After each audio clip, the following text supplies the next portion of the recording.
মৰমৰ ছাত্ৰ ছাত্ৰীসকল, মোৰ আন এটা ভিডিঅ'লৈ তোমালোকক আকৌ স্বাগতম জনাইছো। আশা কৰোঁ তোমালোক ভালে আছা। ইয়াৰ আগৰ ভিডিঅ'বিলাক চাগে তোমালোকে নিশ্চয় চাইছে।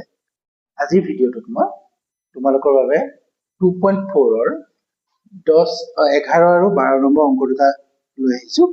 ইয়াৰ ভিতৰত 12 নম্বৰ অংকটো প্ৰায় আহে, 11টোও দিব পাৰে, কিন্তু 11টোতকৈ 12 নম্বৰ অংকটো অহাৰ সম্ভাৱনা খুবেই বেছি। তোমালোকে অকমান মনোযোগ দিবা দেই, আৰু যদি মোৰ চেনেলটো ভাল লাগে সাবস্ক্ৰাইব কৰিবা, শ্বেয়াৰ কৰিবা, ধন্যবাদ। চোৱাচোন, এতিয়া আমি অংকটো লৈ আহিছো। 11 নম্বৰ অংকটোত কি দিছে? 27x cube plus y cube plus z cube minus 9xy z উৎপাদক বিশ্লেষণ কৰা। উৎপাদক কৰিব দিছে। উৎপাদক কৰিব দিছে কাৰ কাৰ? 27x cube plus y cube plus z cube minus 9xy z। হয়নে? হয়। এতিয়া আমি এইটো যদি এনেকে ভাঙি লওঁ, চোৱাচোন, 3x cube plus y cube plus z cube minus, এইটোক ধৰিছো x বুলি, এইটোক y বুলি ধৰিছো, আৰু এইটোক z বুলি ধৰিছো। এতিয়া কি হ'ব? 3xy z। এতিয়া কি হৈ গ'ল? এতিয়া কোনটো সূত্ৰত পৰিলে? x cube plus y cube plus z cube minus 3xy z। ইয়াৰ ঠাইত আমি কি লিখিব পাৰি? এই সূত্ৰটো কেনেকুৱা আছিলে? x plus y plus z whole into x square plus y square plus z square minus xy minus yz minus zx। এইটো আছিলে আমাৰ মেইন ফৰ্মুলাটো, নহয়? মেইন ফৰ্মুলাটোকে আমি ডাইৰেক্ট পুট কৰি গৈছো। এতিয়া চোৱাচোন, ইয়াৰ পিছত আমি কি লিখিব পাৰিম? এইটো যদি নমাই আনো, 3x plus y plus z, এইখিনি নামি আহিল, হয়নে? এইখিনিৰ পৰা কি নামি আহিব? চোৱাচোন, কি নামি আহিব?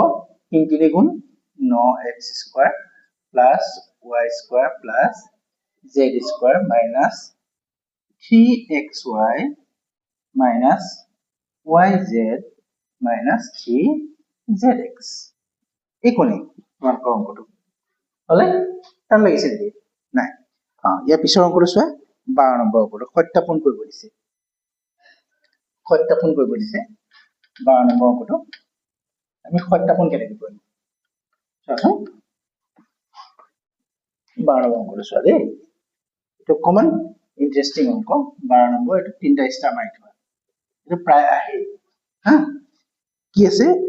সত্যাপন কৰা x cube plus y cube plus z cube minus 3xyz।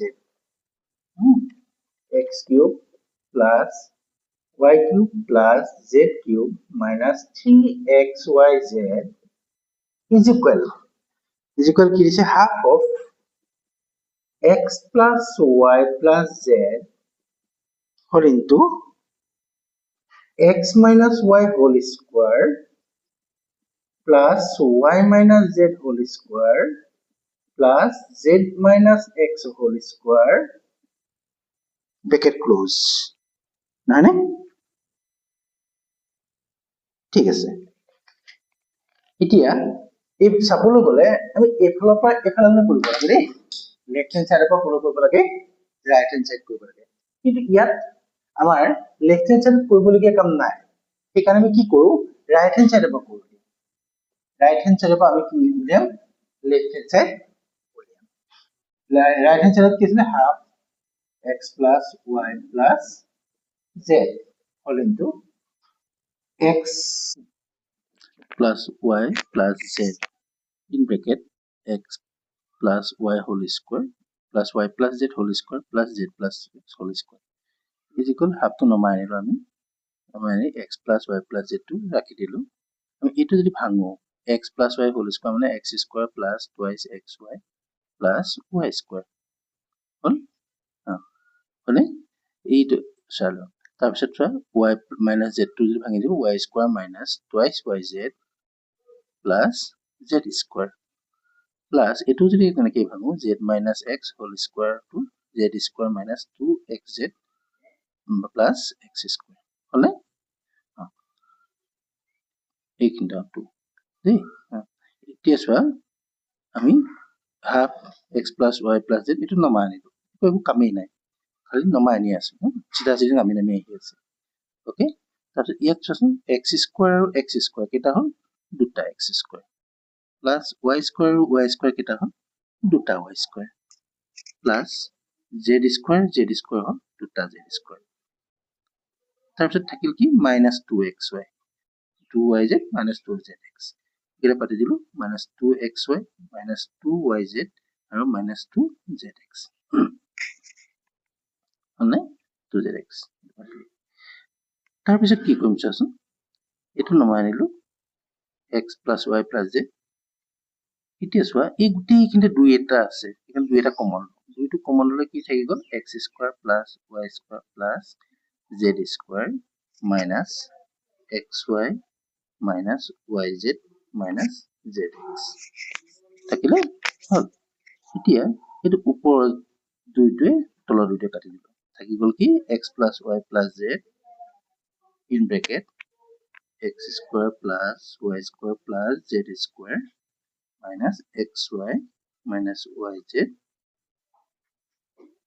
minus zx হয় এইটো চোৱা এইটো কি হল আমি আগতে সূত্ৰটা পাইছিলো না x plus y plus z এই আগৰ অংকটো যে পাইছিলো x plus y plus z x square plus y square plus z square minus xy minus yz minus zx equal কি পাতিব পাৰো আমি এতিয়া x cube plus y cube plus z cube minus 3xyz এতিয়া চাচোন এইটোৱে তোমালোকৰ কি হৈ আছে ইয়াৰ উত্তৰ পৰা পালো মানে এইখিনি পালো আৰু এইটোৱে চাচোন তুমি এতিয়া এইটো ৰাইট হ্যান্ড সাইডত লেফট হ্যান্ড সাইডত সেইটো আমাক কৰিবলগীয়া আছিল যিখন লেফট হ্যান্ড সাইড ওকে এনেকুৱা লাগিল বৰ ভাল লাগিল না অসুবিধাটো পোৱা নাই দে তোমালোকে চেনেলটো চালে মোলৈ সাবস্ক্ৰাইব কৰিবা শ্বেয়াৰ কৰিবা আৰু কিবা